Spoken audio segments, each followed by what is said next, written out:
I'm Jason Lewis. And I'm Flora Gladwin. And I'm Thomas Mills. Welcome to Climate Optimists. As a couple concerned citizens, we're on a journey to explore climate solutions and ways each of us can make a difference. So, in news for our listeners, we recently hit our 10,000th listener who has tuned in the podcast. Woo! Definitely a reason for celebration. And while we're excited about that milestone, always wanted to aim higher, we're hoping to reach 20,000 listeners in about half the time. And as you can imagine, reaching more listeners means more people who finally take the leap into taking regular climate action, which is our ultimate priority. Absolutely. And with that in mind, we wanted to ask for your help. First of all, we want at least 3 of your friends to subscribe to the podcast. That means do whatever it takes. Hijack their phone, steal it, find the password somehow, and subscribe for them if needed. And second, consider joining our community of monthly supporters. As you guys know, we're 100% listener supported, which is why we have no ads. So every donation matters. Genuinely, even $5 a month would go a long way for us. And while you're there on the website, take a moment to sign up for our monthly newsletter. It offers facts on climate solutions, perspective on climate news, and tips on how to make a difference. Yeah, and the May edition should be coming out here in the next couple weeks. So we've all heard the term sustainability, but, probably in a lot of different contexts, and it generates that question of like, well, what does it actually mean? People who ponder further are probably thinking, well, like, how does that actually relate to climate change? What can businesses do to be more sustainable from a climate perspective? And how can we as individuals, be more sustainable ourselves? So today we're going to explore sustainability, focusing on those questions and more. But before we get into the main topic, let's talk about this week's reason for hope. Yeah. So this week, India just took a really important step to halt the expansion of coal plants. The country recently amended its national electricity policy, and that's going to prevent future coal plants from being built. However, those that are still, already in the pipeline are going to be allowed to be completed. But obviously, this still represents a pretty huge legislative shift. Yeah, and I'd read that, the proposal still needs the approval of their federal cabinet, but obviously encouraging its, move forward at this point. And for context, India gets over 70% of its power from coal. So, having them stop building coal plants is a big deal. Next and equally, if not more critical, we need them to commit to a date when they're going to phase out coal. But thoughts from your end, Thomas? Yeah, look, I think as much as we'd like to think that they're doing this purely for environmental reasons, I think a big part of it comes back to the fact that coal hit almost $450 a ton, where it had normally been trading around that sort of $100 a ton mark pre the Ukraine Russia situation. It's that big price shock was probably the kick in the pants that they probably needed to move in the right direction. So yeah, I guess it's a bit of a silver lining on an otherwise bleak Ukraine situation. So, yeah, and I know one of the hosts on this podcast could be considered a super fan of a price on carbon. And if we could get one of those in place, then we don't need to wait for price shocks, right? That all this stuff gets more expensive and helps, push not just India, but China, who is the other major coal burner in the world, to phase out. Yeah, and we saw similar things in the US back in the early 2000s when a lot of the utilities moved towards, tried to move off natural gas and onto renewables because the price of renewables doesn't change. The wind and sun is always free. So regardless of what geopolitical situations are happening around the world, those solar panels will keep ticking on. Yeah, indeed.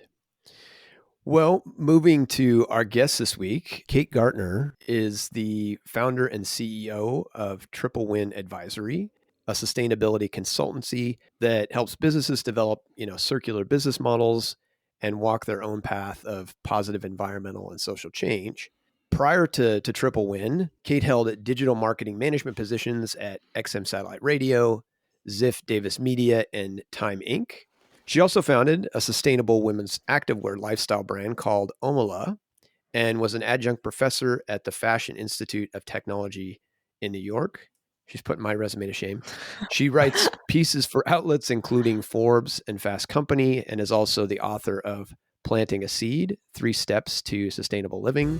Kate holds a Master's of Science in Sustainable Management from University of Wisconsin, an MBA from the Wharton School, and an AB from Dartmouth College. Ooh. She lives with her family here in Portland, Oregon.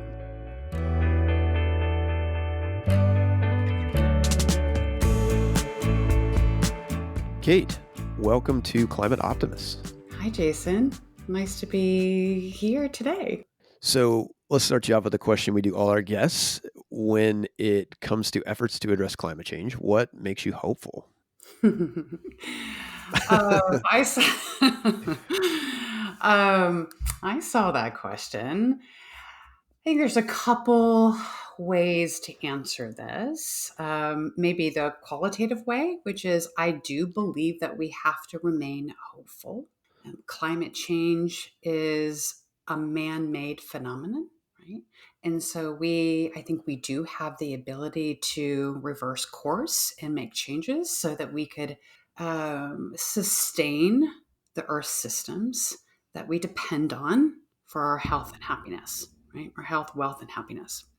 I think quantitatively, there is some progression, right, when it comes to, for instance, battery-powered EV adoption and plug-in hybrid cars, right? Just, I think back in 2019, a little bit less than 3% of all cars bought were EVs or plug-in hybrids.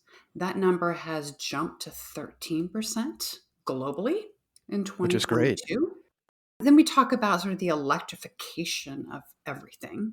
The trends there are by 2050, our grids are going to be mostly solar, wind, hydro, and of course, who knows about nuclear? And I have sort of a mixed emotion about nuclear energy, but we are progressing. Well, that's a good segue. So, we're obviously here to talk about sustainability, which is a bigger topic than just climate, but climate is sort of fits within that. Since we're going to be talking about businesses in a basic sense. What does it actually mean for a business to be sustainable? It all depends on your boundary, right? What do you include in sustainable? But if I want to think about a business being sustainable, I usually define it as how a business measures and mitigates its environmental footprint, right? So that's just really focused on the E, and I'm not really addressing S and G, the social and governance aspect of sustainability. But we have to get organizations to admit that they're contributing to climate change, right? And my little quip that I always use is if you exist as an entity, as an ongoing entity, you're emitting carbon emissions. And so you have to acknowledge that, you have to measure that, and then you have to mitigate it down. And there are easy ways to do that. You can just take that metric ton of CO2 equivalent and buy carbon offsets in RECs and call it a day and say, hey, I'm net zero. That's not really doing anything foundationally different. A better way to do it is to say, hey, I'm going to look at all the systems I have in place and try to make those more efficient. I'm going to definitely seek to source renewable energy, right, for my operations. And then there's this whole idea of managing what you buy, either to operate or the raw materials that you put into the products that you then sell to your clients or your consumers. What kind of materials are you sourcing? And then what happens to them after the consumers or the clients don't want or need them anymore? So sustainability of business, it sounds like, there's this very maybe obvious set of emissions that are, the power that I consume, similar, you and I would be in our homes. Like, are we sourcing renewable energy or not? But then there are all the materials that a company is using and, what's the associated footprint of those. And then I'm hearing you say even the back end. So it's like, I've made my widget, whatever it is. Well, then there's this question of what happens to my widget when it's worn out and accounting for the impact of that in the whole picture. Yeah, and so I mean, there's this phrase, right, that there is no waste in nature, right? Everything is absorbed. There's a symbiosis, right? There's things that happen, right? A tree falls down in the forest, and then the ants and the termites, eat up on it, and it gets disintegrated, goes back into the forest and into the soil, right? Then it is food for other seedlings to grow again, right? So it serves a purpose, a circular purpose. But in the industrial revolution and the human world, like, we create a lot of waste, right? That's why we have garbage cans out there, right? It's a Right. trash, right? And we don't recycle very much, and we have these landfills, and maybe we have incinerators, and so this idea that has an impact, and that's a driver to climate change. Right? That's a continued driver to the temperatures rising and causing all of this havoc in our earth systems. Like, we have to also think about that. So what do we extract from earth, and then how do we put it back into earth that is sustaining? You hit on two things there that feels like are important. There is both sort of looking at how do I kind of squeeze the carbon out of my operations, but there's also this idea, you said the term circular, just like, the tree, the analogy of the tree. How do you, in addition to just getting rid of your carbon, sort of have a lesser impact? Let's talk a little bit about the term carbon accounting, and I don't want to scare people when I say carbon accounting, but what are the difference between sort of they call like scope 1, 2, and 3 emissions that I've heard about before? Yeah. You could use carbon footprinting. That feels a little bit more accessible to people. Yeah, carbon accounting is literally assessing an entity's contributions to climate change. So, carbon accounting, carbon footprinting, yes, includes three different scopes or boundaries of emissions. Scope 1 emissions are direct emissions. So, if a company or a person owns, 5 different buildings, also a fleet of trucks, anytime that they combust fossil fuel in the course of those using those assets, those are scope 1 emissions. Okay. And we just calculate what those are. Scope 2 emissions are indirect emissions. And that's really just to electrify, heat, and cool buildings, office spaces, homes. If we're sourcing 100% renewable energy, like 100% solar or wind or hydropower, then there are no scope 2 emissions. But anytime we're sourcing natural gas, coal, that goes into scope 2. And then scope 3 emissions are also indirect emissions. And it's harder to think about it as an individual, but a corporation, these days, most companies don't own their value chain, right? So, for instance, Nike doesn't. They have designers that design footwear and clothes, and they hand it over to these strategic partnerships. And those facilities make those goods for them. They get shipped back to Nike's warehouses. They may own them, they likely lease them, and then they ship those goods out to the markets, right, to the retail stores and the wholesalers like Dick's Sporting Goods. And that whole value chain has emissions associated with it. And so once they have the numbers and there's that transparency, I'm guessing the target setting is looking at the areas where it's maybe cheapest or easiest to reduce emissions first and then kind of progress from there. I mean, I like to ask them to tackle everything at once. But of course, yes, you have to prioritize. And yeah, if they have a very large like building footprint, we say, hey, you need to go in and look at some retrofits. You need to look at your HVAC systems and your lighting systems and looking at gray water use, so that they don't have such a water impact. Understanding how they're managing their waste streams and whether that's all combined or they have single waste streams that they can manage. From a scope 2, the natural gas bills or the electricity bills that people get, that's probably the easiest lever, is just say, hey, listen, we're going to make an effort to move to 25% renewable energy or 50%, 75, 100% over a course of a couple of years. That's really easy to implement, either working with a utility or maybe a third party retail partner to make that happen. So it sounds like you get your inventory, you make sort of, commitments, and then it's just a matter of measuring your progress against those. It's measuring progress, setting goals, and putting initiatives in place. And if I'm a company that, let's say, I want to sort of be able to say I'm net zero, because folks often hear this, right? That the company is net zero, the product's net zero, then initially I'm having to buy a certain amount of offsets. So I'll go out and reduce what I can, but maybe the first year I can only take care of, let's say, 10% of my emissions. So I'm going to buy offsets for the other 90%. But I think, and we've talked about this on this podcast, the goal is obviously reduce as much as you can first before you buy the offsets, versus companies that might be claiming they're net zero, but they're not really doing anything to address their underlying, carbon footprint.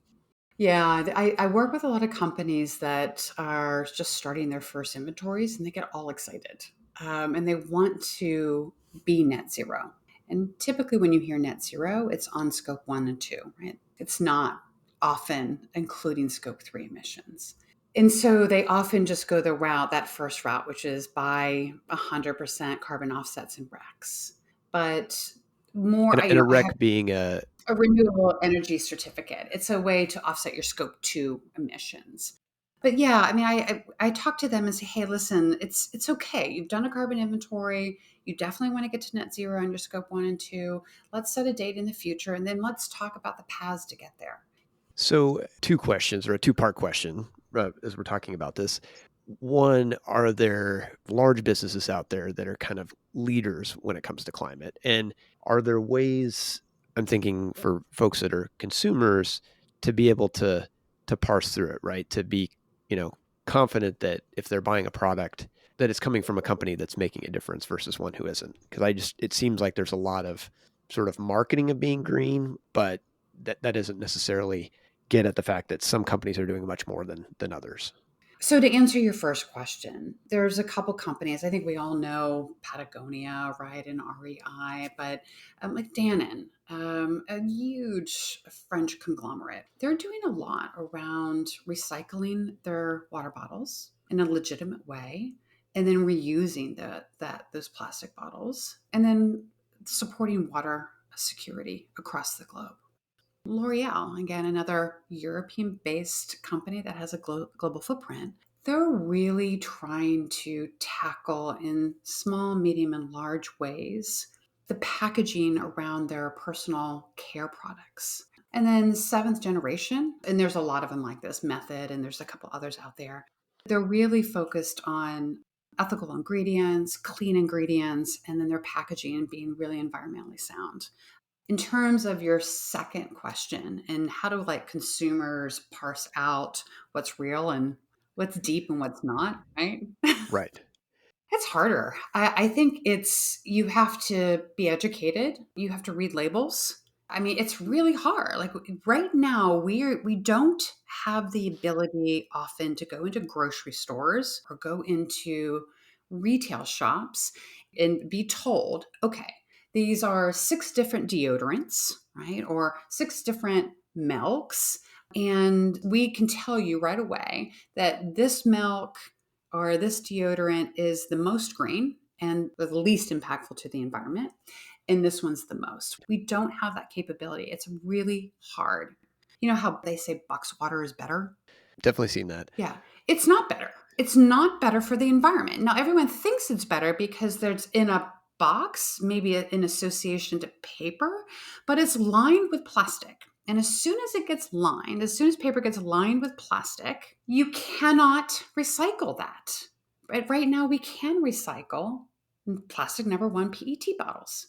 You have to understand that to be able to make the right choice. And that choice right now at the consumer level is difficult.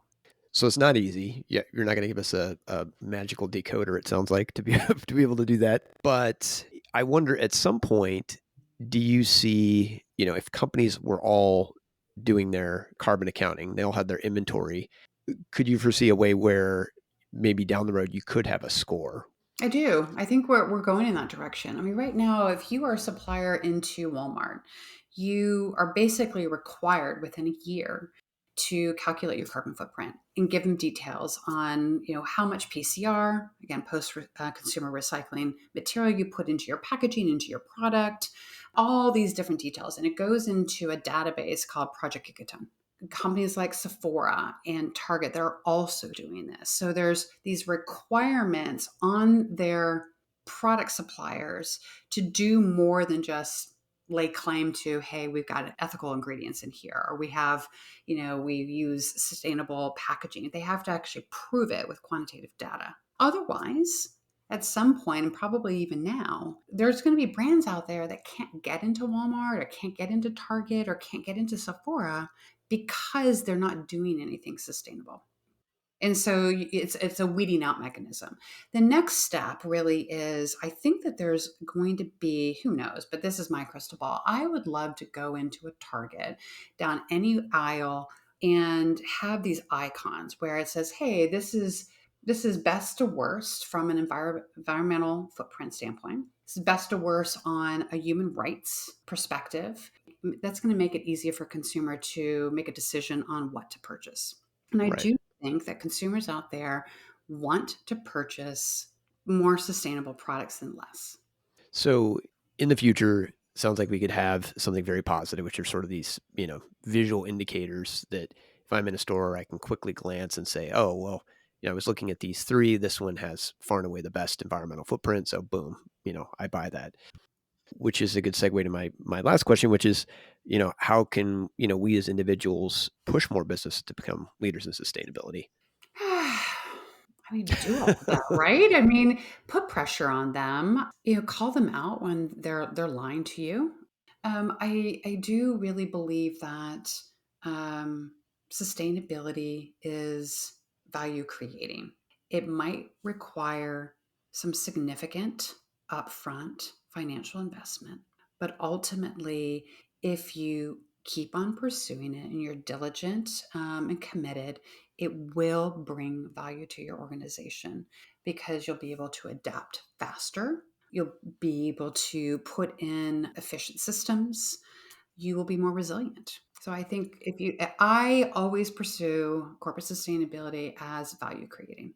And so as consumers, it sounds like really our power is in making the effort to try to purchase products that are produced by organizations that are more sustainable. So we're sending a market signal that says there's value in that.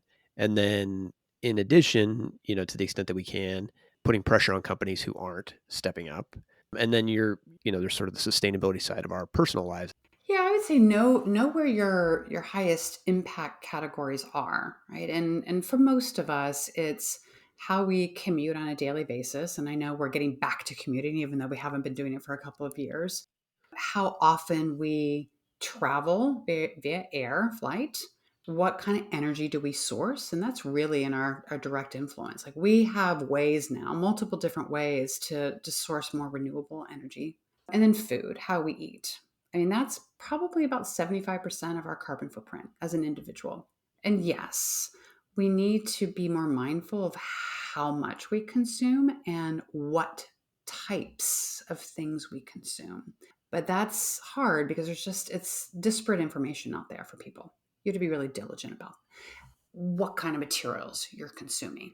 How much is different. We have control over that. So consuming less where we can, repairing more as opposed to buying new. But in terms of net new products, it sounds like it's still a pretty challenging thing to wade through. But hopefully at some point soon we have more robust, reliable indicators where we can pick up the product and be able to see right away what the impact of that is. Yeah, I mean, in lieu of that, I think it's just ensuring as much as possible that you're buying sustainable fibers, right? Whether that's carpet fibers or furniture fibers or clothing that we put on our bodies. And that's hard too. I mean, polyester. Well, first of all, clothing, 70% of clothing is made from some kind of polyester, right? Which is petroleum.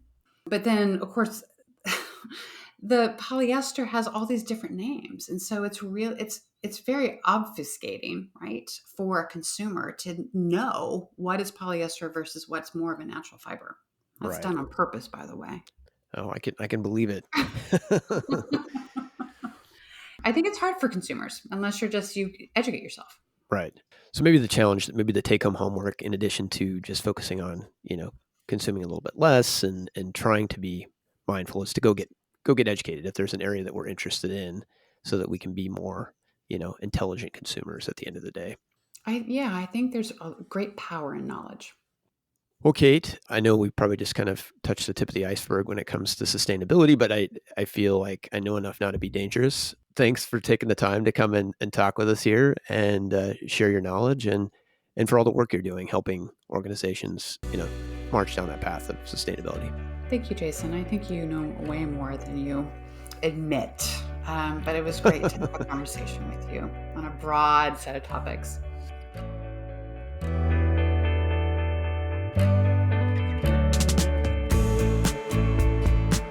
So, Flora, Thomas, what did you think about the interview with Kate? Or, I guess in addition, thoughts on sustainability? I thought it was great. I mean, she spoke really well to it. It definitely, though, is a big can of worms there to be opening. Definitely a lot that goes into this label of sustainability. Yeah, it's, we're obviously trying to focus in on a sort of an important facet of it, which is being sustainable from a climate perspective. But yeah, Mhm.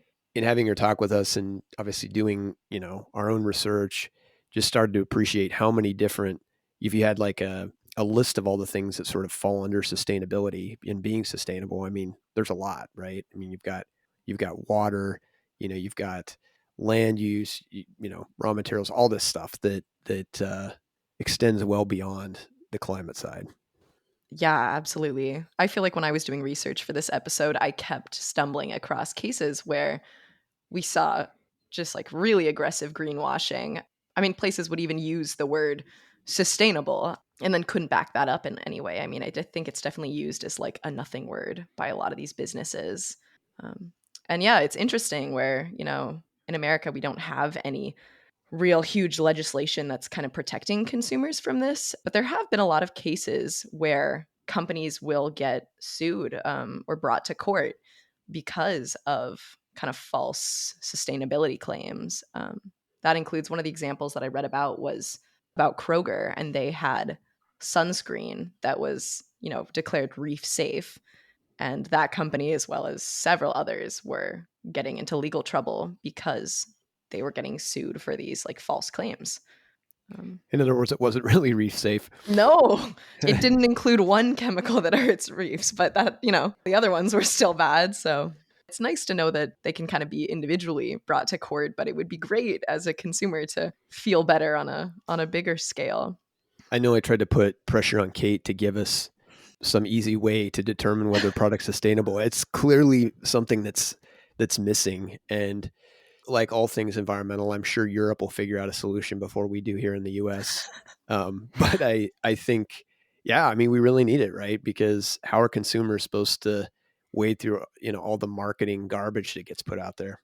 Yeah, and I saw some stuff about different like you're saying, Europe's gonna have it figured out before we do. There's a French climate and resilience law that's supposed to go into effect sometime this year, and then the European Union has also proposed this unfair commercial practices directive, which is also supposed to tackle a lot of this stuff, and that's supposed to roll out around 2024 or 2025. I kind of look at a lot of this as mildly ironic in that they're all trying to push these environmental credentials, but it's so they can sell you more crap that you probably don't need anyway. So it's like all seems a little bit counterproductive. On the whole, like ESG or environmental social governance thing, I think we do need to take some of these rankings with a grain of salt. Like if we go back and look at, it must have been about May last year when Tesla got booted off the Standard & Poor's 500 list, but company like ExxonMobil were kept on board the list. And it's like, how is that even possible? When you look at the products that Tesla are making, which are all around renewable energy, batteries, solar, electric vehicles, none of the scope 3 emissions, i.e., the result of using the product that those companies are making. Like you look at Exxon and all that gets burnt and ends up in the atmosphere, right? So it is very important from a dare I say it, a consumer's perspective to think about those things and make sure that you realize that these boffins that write these scores are just putting these companies into categories for the sake of doing it, and they're maybe not the most refined categorizations possible.